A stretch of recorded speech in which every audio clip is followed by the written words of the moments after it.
All right, so what we're going to do is we're going to do some problems for common denominator and equivalent fractions. So what you're going to see in these examples is I'm going to give you two fractions. And you're going to have to find a common denominator for those two fractions. So let's take 1/6 and 4/9. And the first thing I'm going to have to do is find a common denominator.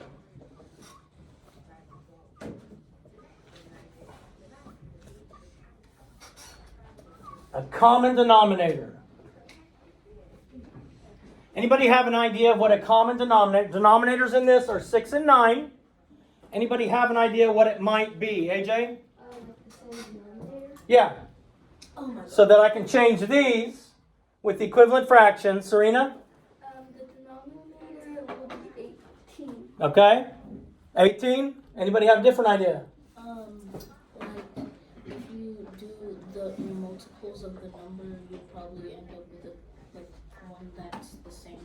Awesome. A lot of these you can look at, especially as we continue to go through, and you'll be able to eventually see what the common denominator is, as long as we pay attention and try. But here's how we can find the common denominator. I'm going to take my two denominators, and I'm going to list the multiples till I find a number that shows up in both. 6, 12, 9, 18. I don't have the same number anywhere here yet. 6, 18, 9, 27. Look, I have 18 as my common denominator. So I would put 18 as my common denominator. Very easy. Some of you may have to go further than the other ones, but really not that difficult. Now, we need to make these equivalent fractions. I need to change 1/6 into something over 18, and I need to change 4/9 into something over 18. Now, if we think about when we use the fraction pieces, it would be easy to do this, right? Well, we don't have ninths for our fraction pieces, so we can't use those. So we have to figure out a mathematical way to actually do this problem so that it makes sense to help us. Destry, what do you think? What we would do, we would take our numerator and we would multiply it by the amount that we got from multiplying 6 and 9. All right. If we look over here on our list, we had to multiply 6 by 3 to get 18. 6 times 1, 6 times 2, 6 times 3. So I'm going to multiply this by 3. Whatever I do to the denominator, I have to do to the numerator, and let's explain why. When you multiply something by 1, is anything going to change? No. A fraction that has the same numerator and denominator equals 1. So if I multiply this by 1, I'm not going to change the value.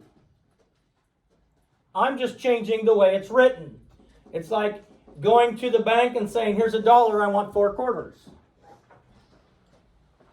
Because those are equivalent. Those have the same amount of money. Right? So that's all I'm doing. So I'm really multiplying 1/6 by 1. And that's a horrible looking one. But I haven't done these since this time last year. So 6 times 3 was 18. 1 times 3 is 3. So 1/6 equals 3/18. 1/6 equals 3/18. 9 times what is 18? 2. I'm multiplying by a fraction that equals 1.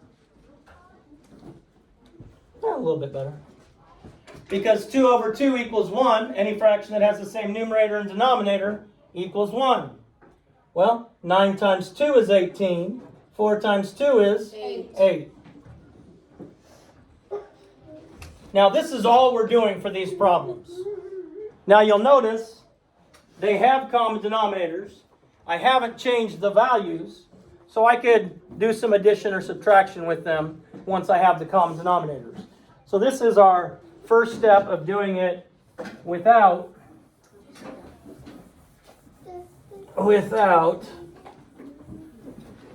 all right, let's see. I'll do another one here. We have 7/9 and 8/27.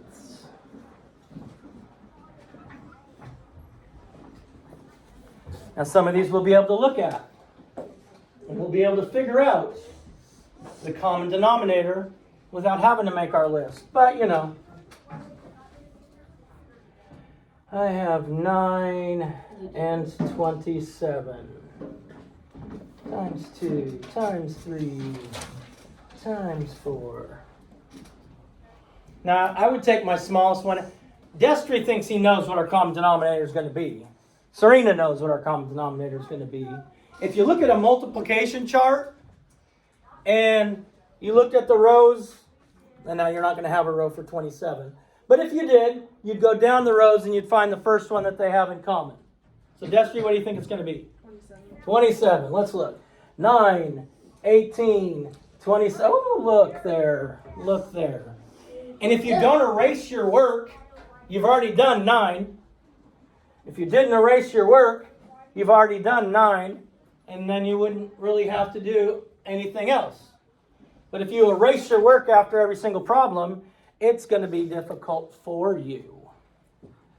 So let's take 7/9. I needed it to equal something over 27. What did I multiply by 9 to equal 27? 3.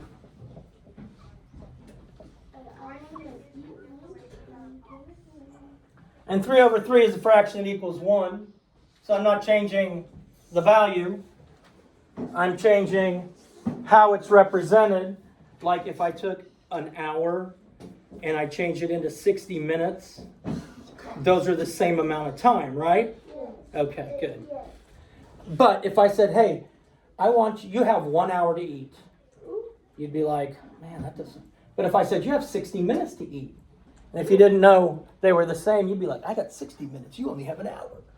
I'm cooler than you. So 9 times 3 is 27. 7 times 3 is 21. Now 8/27 is already over 27. I don't have to change that. Now I could subtract these. Now I could add these. However I want to do it. Good?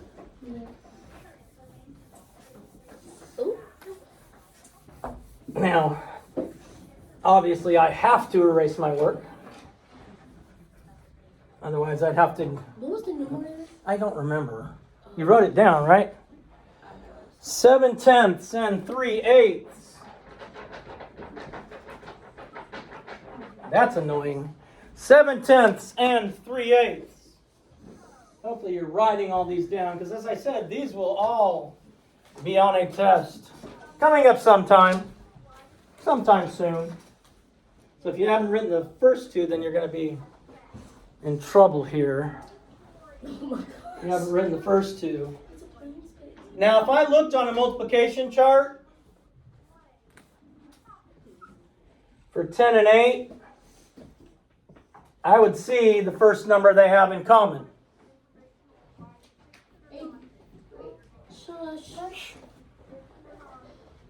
What do you think, Knox? All right. Let's check. 10, we got 20. 8, we got 16. 10, we got 30. 24. 40.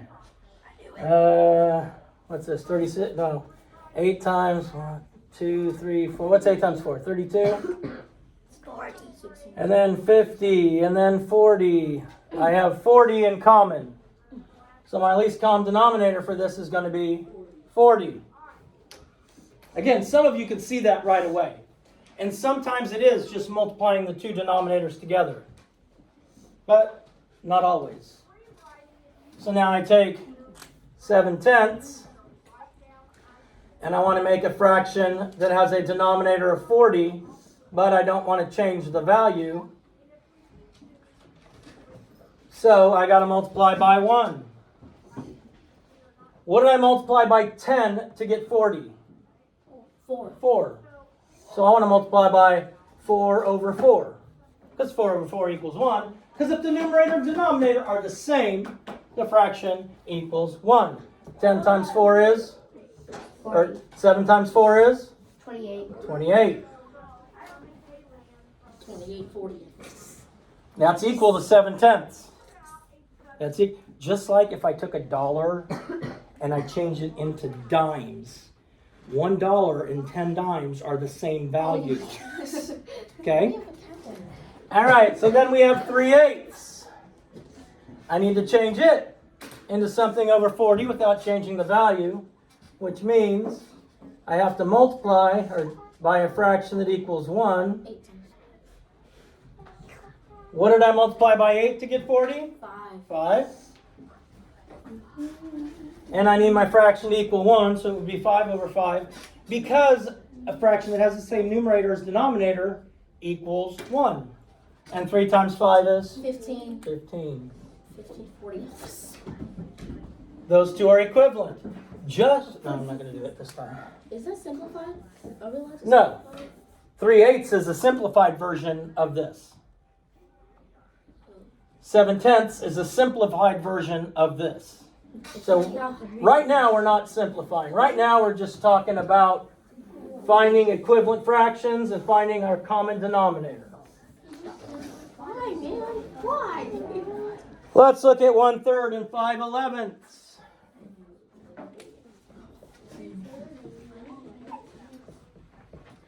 1/3 and 5/11. Now, Knox, this is like what you tried to do with the last one. Okay? And if you looked at a multiplication chart, you went down the 3 and you went down the 11th, you'd find the first number they had in common was what, Knox? 80? No. Oh, on this one? On this one? Yeah, on this one. 33. Now you have a multiplication chart, at least in your journal online, your math journal that you have. And so my common denominator is going to be 33. Sometimes you just have to multiply them. Sometimes you do. So I have 1/3 equals something over 33. I have 5/11 equals something over 33. I have to multiply by a fraction that equals 1 because a fraction that has the same numerator and denominator equals 1. So 3 times what gives me 33? 11. So I have to multiply this by 11 over 11 because I'm not changing the value. It's like taking a dollar bill to the bank and asking for 100 pennies. It's the same value.